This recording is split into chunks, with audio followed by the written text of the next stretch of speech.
Salut, salut, bonsoir, bonsoir, bonjour, bonjour, c'est Congo News 24. Nous sommes encore aujourd'hui pour vous présenter cette émission sur notre beau pays, la RDC. Comme d'habitude, avant de commencer, nous disons merci à Dieu, nous disons merci à nos chers abonnés et téléspectateurs qui nous suivent à cet instant. À l'ordre du jour, on a 2 points.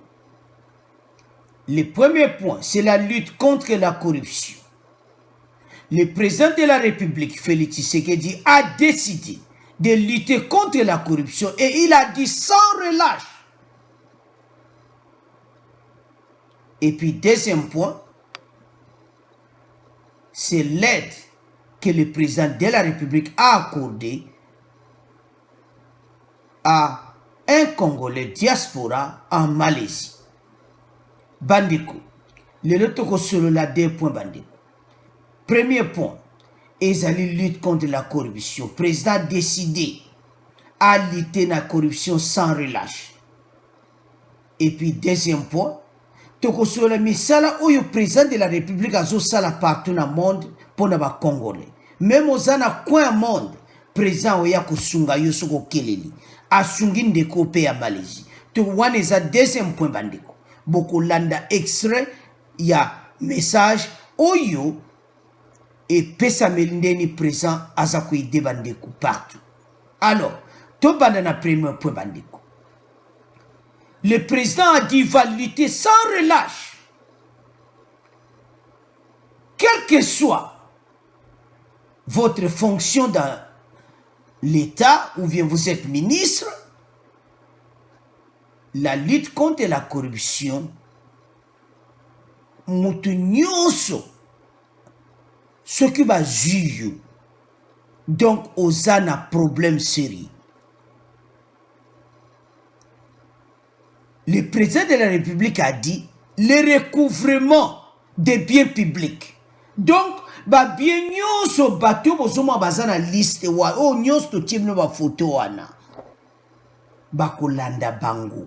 Bientôt bakolanda bango soki ebandi en application bakolanda bango ba bien de l'État. Alors avant de continuer, Toyoka président Félix Tshisekedi et puis to continuer émission na biso.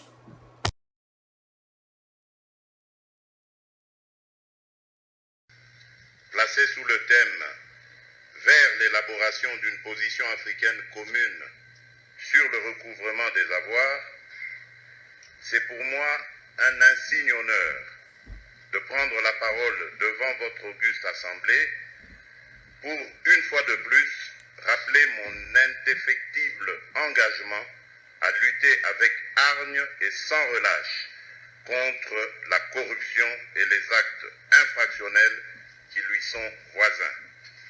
En l'occurrence,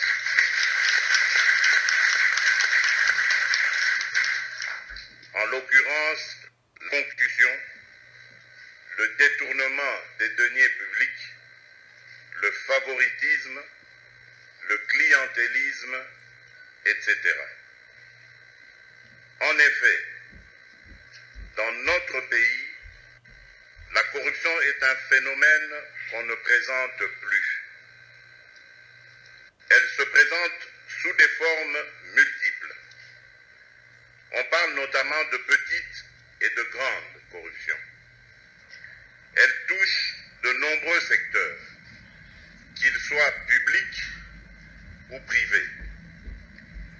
La diversité de la corruption renvoie d'une part à la petite corruption qui touche le citoyen lambda dans son quotidien et d'autre part à la grande corruption qui est celle qui s'insinue au sein même des structures étatiques, même au plus haut niveau de l'État, impliquant un large éventail d'agents publics, des fonctionnaires subalternes aux membres les plus haut placés de l'État.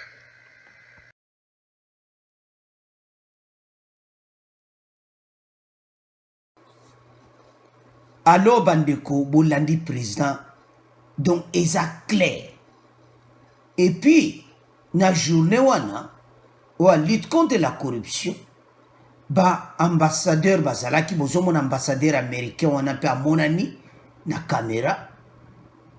Donc situation oyo président de la république azomema na niveau mosusu yo moto tie ba photo ya bato wana nyonso o bazaki impliqué na corruption na RDC o nyonso ba détruit RDC. Kabila tie longi na san dimakite président Félix akolo makambo na discours Kabila longi na si. Donc andima ite président akoki kotia makambo yo na discours denga lobby. Le recouvrement des biens de l'État. Bako landela bato nyonso ba bien nyonso à l'État oyo bazwaki. Sans exception. Ndengo bozawana. Parce que l'organisme mon bandiko peut-être vous ne connaissez pas. Oeza pour la justice à cage. Donc organisme wana bango bazo travailler na gouvernement pour ba récupérer ba bien de l'État. Na bato nyoso ba yiba ki bazo landa bango bandeko. Ba dossier wana kalate ko bima. Bokange mission oya lelo boko mona makambo tozolo beko salama. Bandeko nyonso ba ministre soi-disant donc ba haute personnalité de l'État. Présent lobby ango que corruption ezaki na niveau nyonso. Ezaki na niveau nyonso na RDC comment ki eloko moko lobby président Félix. Donc na mawa bato bozo mona wana mende otu wana bozo mona bosha bato wana nyonso bozo mona chez Oketundu ba Minaku tous ces gens bandeko ezali mawa bato wana bozo mona na nyonso na gouverneur ancien gouverneur de la ville de Kinshasa. Donc ezali mawa. Alors bato wana nyonso bandeko bakuzo landela bango ba dossier eza pena en cours boko kamwa ndeni bato yo nyonso ezalo so bautiki yo ezozana pour le moment bango nyonso basopa na Sénat na tambwe na bango balinga ba voter na Sénat bato wana nyonso ba dossier ezali bato ba bombi ba dossier wana bazozela parce que kalate makambo ko changer. Nde te expliquer bino lelo donc nde te expliquer dans l'émission passée que FCC ko panzana majorité ko koma na côté à président de la République eza makambo oyo eza ya bisoté parce que le dieu de RDC passe au travail. Allo bandeko la lutte contre la corruption présence à qui clair na discours na yi eza ma komona pays na biso komona nde ba ministre wana bavandi baza ko yiba mbongo ba ochana ba poche na bango peuple azo souffrir.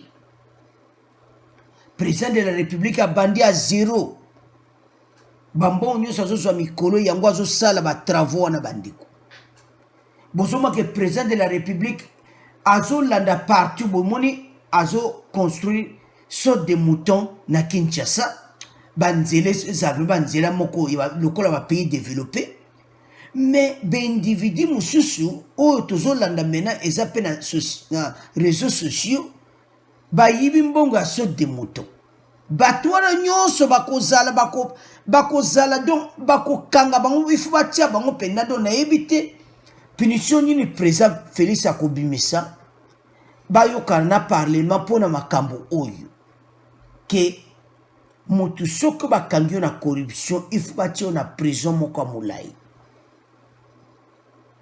to ifu ezala punition moko ebangisa bato nyonso basalaka corruption parce que bato nyonso baza wana baza na biloko ya l'État bayiba baza na ba bien de l'État mosusu me ba parcelle baza na ba 3-4 parcelles nde baza wana ba bien wana nyonso bako récupérer yango parce que tango babana olandela malobo salaire no ezali combien ministre o ezaki bout na salaire na ministre yoko somba ba parcelle nyonso ba parcelle ba millions de dollars yoko somba parcelle nyonso non o tika na parcelle moko président Félix a récupéré ba parcelle wana nyonso ba ko bandana ba mende bato wana nyonso ba Cheo Ketundu Yechibala Menaku bato wana nyonso bozomona bakolandela bango nyonso bavwami na bambongo ya RDC yango lutte contre la corruption ezaka ke bandeli discours wana ezali po ayebisa bino ndeni akolanda yango alobi bien clair sans relâche ezala ozana niveau nini président de la république alobi sans relâche aloba ndeko avu de commentaire ezali souminite tolandi video wana tolandi président ndenge alobi ke ezaki na baechelon nyonso alors alobi ke à recouvrement des biens de l'État. Alobi yango na kati ke il faut ba récupérer ba bien wana. Bato nyonso tutele ba photo ba yibaki. À vous de commenter bandeko na premier point. Alors bandeko to le kana deuxième point. Bandeko président de la République azo sala mosala partout dans le monde. Place aux alliés. Aux en France, Belgique, na Asie. Aux Hollande biso pour le moment. Aux en Brésil, partout na Australie, place aux alliés. Situation na yo président Félix a résoudre yango. O ese exemple bandiko. Mais avant de continuer émission na biso, to landa ndenge nini président de la République aidaki ndeko oyo na Malaisie ti amonaki ti président de la République akomaki lettre pa ya roi pour la situation na ye. Alors bandeko to landa bon to continuer mission na biso na ye nazoloba pona ndeko na biso oyo na ye kotala wana Kuala Lumpur. Normalement il est ezalaki ke ba exécuté sentence na ye lelo le 17 azalaki condamné à la pendaison a épuisé ba recours na ye nyonso. Mais na ndenge le président Félix Tshisekedi atindaki ngai asali mukanda ekomi epai ya roi ministre de la justice ayambi ngai alobi basali moratoire mpona kana ye pendaison ekozala lisusu te sikoyo etikali kaka question roi apesa ordre mpo balibere ye soit ekozala commué na peine moko. Ministre de la justice m'a dit entre 10 et 20 ans parce que bakutaki ndeko na biso na basubsistance oyo eza interdite. Donc azali mwana moke ntango bakangaki azalaki na 23 ans asali 5 ans sikoyo akomi na 28 ans. Donc ndenge naza boye naza na esengo mingi parce que soki toyaka te lelo mbele bapandre ye makambo mpe soki wana ndenge nazoloba boye aza na bomoi azongi na boloko ye mpe azokosepela na ndenge makambo évolue kitoko. Donc on appelle merci na président Félix Antoine Tshisekedi na effort oyo à produire pour le résultat oyo. Merci.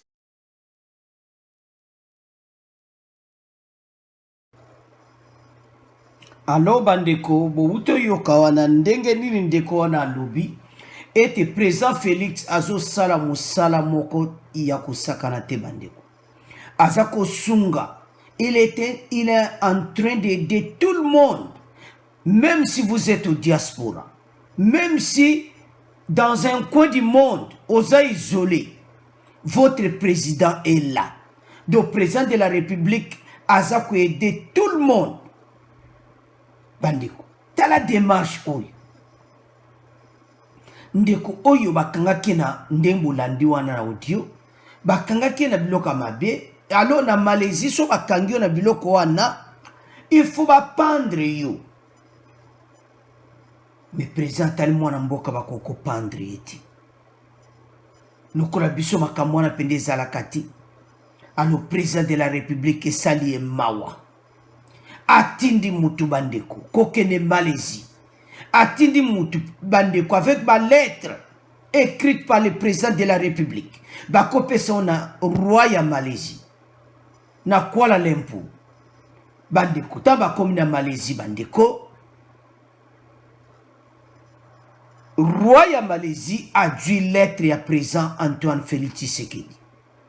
Quand il a lu la lettre, alors le roi a pris une décision. Plus de pendaison, donc bakubome le suscité ndengewana na ndenga mabe, mais a lokola salaki mabe a okota prison de mudinyo so akotaka et lokola sa salaki 5 ans Donc, et que ça à peu près 15 ans, 20 ans, donc à ça moi donc ce que tu as 15 ans, on a donc 40 ans, à la prison, à continuer vina et bandiko. Donc, moi na mobali, et sali et sengo, de bozo moi na photo wana, mawa, et sali mawa. Alors, bandiko, président de la République a ça aider tout le monde, a ça vraiment aider. Yango bandiko. Président Azosa Moussa Kitoko, quelles que soient les différences, autres tout le monde, l'autre des FCC, donc, quelle que soit la différence, alors bandiko, il y a beaucoup de différences entre Bissou. Mais tout kangana to aider RDC, tout soutenir président Félix, na Moussala wa Zakusala. Talazana diaspora ndeko wana yebaki andima kiteke makambo eko salam yope pour le moment zana diaspora okoza na situation moko songolo intervention ya président de la République na pays yozali président ko sungayo tozo senga na bandeko ya Europe surtout okoza na problème moko boy ezo senga intervention ya président de la République ko bangate kenen ambassade tina mutu na kisasa bamona ba député ba omona président Kinshasa eza Kinshasa to tiki ki wana te président Félix azo changer makambo nyonso bandiko et c'est biso don ndima kete président de la République comme lettre ko kentina Malaisie donc azo sala ba acte o européen ba sala ka soki américain moko bien anglais moko aza na pays moko boyazu problème président na bango bien premier ministre na pays na bango a ko intervenir directement ko kutana na président ya pays wana po ba sauver yo ndenge moko nde président de la République a sali intervention directe na Malaisie amoni roi directement roi tangi lettre à lui non muto to ko pendre le suite de du lettre ya président Félix Tshisekedi donc deko oyo to ko pendre le suite il faut à côté prison. Alors, bandiko, à vous de commenter la situation andiko oyo, à vous de commenter des présences au Salamoussana et partout. Alors, bandiko, sikoyo, tozo zonga na ba point na biso liboso. Bongo, to continuer mission na biso bandiko. Alors, bandiko, pona ko clôturer mission na biso, toza ko lobaki ba citation ezawa ezai mobulu. Donde Bolandi, citation ya ndeko wana ya Malaisie, pe Bolandi discours à président lo pona ko clôturer mission. Parce que RDC lutte contre la corruption et komaki eloko mutu nyonso. Donc komaki Kabila tikaki laisser aller. Nde bozo mona tie longi na se wana. Andima était présent Félix Akolo Makamba Boy. Allo bandeko. À vous de commenter pour les 2 points. Point liboso. Batu o nyonso ba récupérer ba bien na bango. Bandaku o nyonso ba zwaki. À vous de commenter. Parce que pour le moment, ba dossier ba pesi ONG mo bazo landela yango.